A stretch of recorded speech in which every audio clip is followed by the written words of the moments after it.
Traditional physical therapy is a complete waste of time and money, yet it is still the most prescribed treatment out there for any injury. If it doesn't work, then why does it still get prescribed all the time? The answer is multifactored, and some parts of it will leave you shaking your head at the messed up world of traditional healthcare. In this episode, I dive deep into why traditional physical therapy is not going to fix your injury and what to do instead. I hope you enjoy the show. What's up, everybody? Welcome back to the podcast. We're on episode 3. Got a good one today. Why traditional? Once again, traditional. I'll say it one more time. Traditional physical therapy is a complete waste of time and money, yet is still the most prescribed treatment out there for an injury. So let's get right into it. So I had a story. I remember this. I got encountered with this probably a couple of years ago, and a client had come into our office. Had been dealing with stuff for a long time. She had gone to physical therapy for 96 visits. 96 visits. In our clinics and everyone trained in the peak method, we have this rule called the 5-visit rule. And if you're not showing substantial improvement in the first 5 visits, then the treatment isn't going to work for you. Unfortunately, that physical therapist did not present that as well. And the insurance kept paying for it. It was cheap. It was ineffective. And that's what you get. Another story. This was an encounter with an orthopedic surgeon that was in my area. And I was still fresh out of school, still trying to figure it out, getting it all together, knowing that I was a soft tissue specialist and that's what I wanted to do. My mother had had some shoulder problems for a long time and hadn't really given me a chance to treat her accordingly. You know how it goes with family members. You never really give them a chance for that. And before we went to the appointment, I wrote down on a piece of paper exactly what he was going to say, exactly what he was going to do, and what he was going to prescribe. And sure as shit, what did he prescribe? 6 weeks of physical therapy and a cortisone shot. He came in, recommended that, which I've talked about this over and over again. 6 weeks of PT and cortisone are the start to the pain pill epidemic. Yep, that's where it starts. 6 weeks of PT and cortisone. Have you ever heard that before? Yeah, you know what it's like. So I kindly asked the doctor to leave the room so me and my mother could talk. She looked at what I wrote down. She's like, "Oh, you're right." I'm like, "Yep, let's get the fuck out of here." On the way out, the doctor was standing there with the needle ready to go. And he said, "You're not going to do the shot?" It's like, "No way in hell. Let's get out of here." And then what I also noticed on the script was this doctor owned the physical therapy clinic too.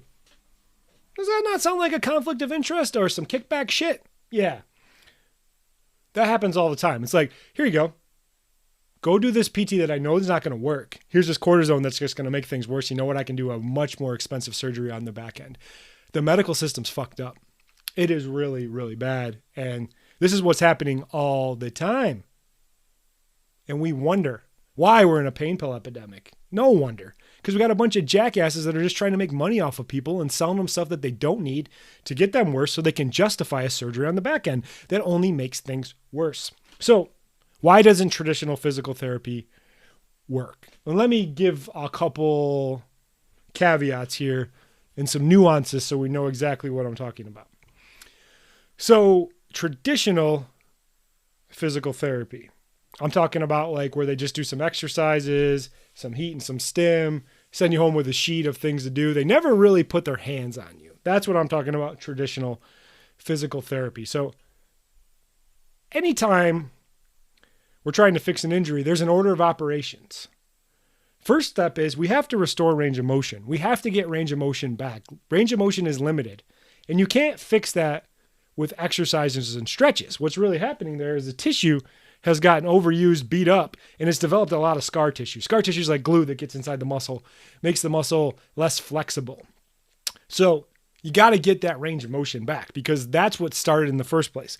Next one is once you get that range of motion back, you got to balance strength because there's going to be some weakness in there. And then the last one is you have to increase overall strength. So what happens is everyone always jumps to number 3. They're like, what exercise can I do to fix this? You can't. It doesn't work. I want to use it like a house analogy. Say we're building a house and everybody knows that we need to lay the foundation down first, which in this analogy would be restoring range of motion. So what's happening with physical therapy and traditional physical therapy is they're trying to put the roof and the siding on before they ever laid the foundation. And they wonder why people don't get any better. And then they just keep coming back and back and back again because insurance pays for it. So if insurance pays for it, might as well keep going because they ain't money out of your pocket. It's your time. Your injury gets worse. It's effort. It sucks to go to something that you know doesn't work, but you're like, well, my insurance covers it, so fuck it, I'll keep going. It ain't going to get you anywhere. Quick waiver for any angry physical therapists out there. I get a lot of hate mail from this. Any angry physical therapists out there that always throw things in my face and say, where's your double-blind placebo study, blah, blah, blah, blah, blah. Scar tissue is not real, blah, blah, blah, blah, blah. All this stuff. They're just projecting their own insecurities. But I definitely think physical therapy is needed after surgery. What the problem is, a lot of those people didn't need surgery in the first place. It's all about money. Here's the hard reality. Medicine is a big business, and everyone has a piece and wants you to fit into a cookie cutter approach. Yet the human body is so complex, and each case has so many factors. So what to do? First off, never get a cortisone injection or shot. That stuff is nasty. It makes things worse. I'm actually going to cover that in the next podcast, why cortisone shots are garbage, and so is the doctor who gave it to you. Next thing, ask questions about why these things are happening. Are there actual tests to show you're improving? Does the therapist actually put their hands on you for the majority of the session? In 5 visits, are you seeing an improvement? Ask those questions. Ask them, what's my diagnosis? How do I know I'm going to get better? Is the therapist using their hands on me? I've done this for 5 visits. Do I feel better? If not, get the hell out of there and find yourself a soft tissue injury expert trained in my method, the Peak Method. And there's a link in the show notes. That's all I got for today. Hope you guys enjoyed the show. Share it with other people you know it can help. Send me a message if you have any questions or any topics you'd like me to cover. Appreciate your time and listening, and I will see you guys on the next one. Bye. Thanks so much for listening to the show. If you're a massage therapist and you want to learn more about our new methods that allow you to easily double your income without working any harder or getting burnout, we have some free resources for you. 1, join our Facebook group, The Soft Tissue Revolution. 2, subscribe to our YouTube channel. 3, request our free training series. 4, leave us a 5-star review and share this podcast with anyone else you know it can help. Links to all our channels and free training are in the show notes.